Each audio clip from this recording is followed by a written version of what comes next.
You ask Tiger to solve. This deals with linear equations with one unknown. The final result is q equals -3. Let's solve it step by step. Simplify the expression. Group like terms. Simplify the arithmetic.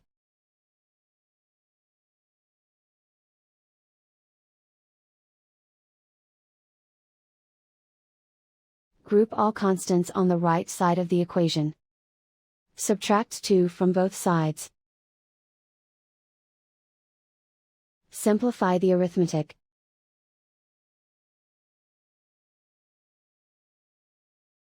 Isolate the q. Divide both sides by -2. Cancel out the negatives.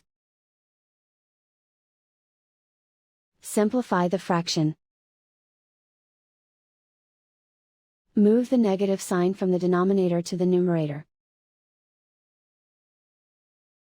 Find the greatest common factor of the numerator and denominator. Factor out and cancel the greatest common factor.